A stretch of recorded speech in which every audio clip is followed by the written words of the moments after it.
अस्सलामु अलैकुम रहमतुल्लाहि व बरकातुहू। अल्लाहुम्मा सल्लि अला मुहम्मदिन व अला आलिहि व बारिक वसल्लम।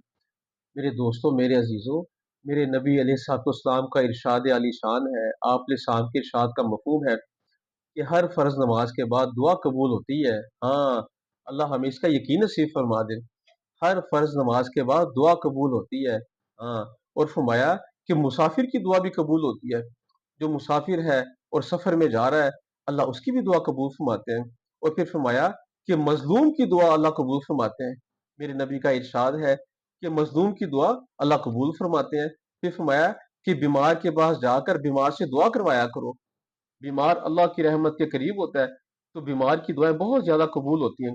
फिर एक जगह मेरे नबी का इरशाद है, फरमाया कि माँ बाप की दुआ औलाद के हक में कबूल होती है। माँ बाप जब दुआ करते हैं औलाद के लिए, वो दुआ सीधी अर्श तक जाती है। तो मेरे भाइयों, मेरे दोस्तों, मेरे साथियों, मोहतरम नाजरीन, दुआओं से काम बनेंगे। मेरे आका का इरशाद है, हर फर्ज नमाज के बाद दुआ कबूल होती है। तो काम बनेंगे दुआओं से, पैसों से, चीजों से काम नहीं बनेंगे।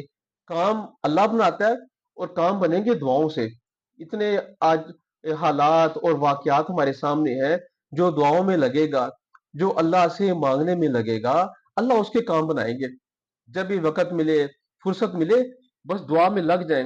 बैठे हुए हैं, अत्तहियात में बैठ जाएँ, सजदे की हालत में चले जाएँ। फरमाया कि जब जिस्म के बाल रोंगटे खड़े हो जाते हैं, जिस्म काँपता है और आँखों से आँसू निकलते हैं, तो फरमाया अल्लाह पाक उस वक़्त दुआ कबूल फरमाते हैं। और तहज्जुद के वक़्त दुआ कबूल होती है। तो ये बात ज़हन में रखें, अगर काम बनाना चाहते हैं, तो दुआओं में लग जाएँ। हाँ, दुआओं में लग जाएँ, दुआओं से काम बनेंगे। और ये दुआ में इतनी ताकत है। मेरे नबी का इरशाद है कि दुआ से तकदीर बदल जाती है।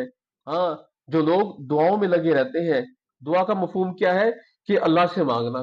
क्योंकि अल्लाह हमारा खालिक है, मालिक है और आका है, दाता है। अल्लाह मुश्किल कुशा, अल्लाह हाजत रवा है। लोगों से ना मांगे, किसी से ना मांगे, किसी के सामने झुकना नहीं है। अपनी हर हाजत को अपने अल्लाह के सामने रखना है।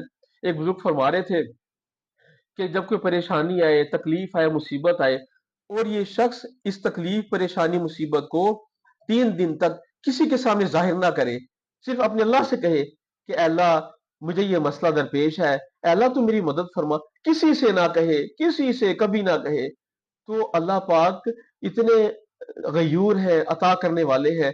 अल्लाह देखता है कि ये मेरा बंदा मेरे सिवा किसी को कह ही नहीं रहा। तो मेरे भाइयों, मेरे दोस्तों, मोहतरम नाज़रीन, अल्लाह ताला बंदे की दुआ कबूल फरमाते हैं, फिर वहां से रास्ता निकालते हैं जहां से हमारा गुमान भी नहीं होता। मूसा अलैहिस्सलाम को अल्लाह ने कहां से रास्ता निकाला, इब्राहीम अलैहिस्सलाम को अल्लाह ने कहां से बचा के दिखाया, यूनुस अलैहिस्सलाम मछली के पेट में है, ला इलाहा इल्ला अंता सुब्हानका इन्नी कुन्तु मिनज़ ज़ालिमीन, अल्लाह से दुआ में लग गए। तो अल्लाह ने कैसे रास्ते बनाए, कैसे निकाल के बाहर बिठा दिया। तो मेरे दोस्तों, मेरे अजीजों, जब भी मांगना, अल्लाह से मांगना, अल्लाह के नबी के तरीके पे मांगना है। और अल्लाह के नबी का तरीका क्या है कि दुआओं में लग जाओ, नफिल के जरिए, नमाजों के जरिए, इबादत के जरिए किसी की मदद करें और किसी के काम आ जाए और दुआ करें। अल्लाह दुआ कबूल फरमाते हैं। तो दुआओं में याद रखें मुझे भी, और अल्लाह ताला सबका हामी नासिर हो। तो दुआओं में लग जाएं, काम बनेंगे दुआओं से, काम बनेंगे अल्लाह से मांगने से। अल्लाह ताला हमें भी इसका यकीन नसीब फरमाए, और अल्लाह ताला हमें भी हर वक्त अपनी ज़ात से मांगने रहने की तौफीक अता फरमाए। अस्सलामु अलैकुम रहमतुल्लाहि व बरकातहू।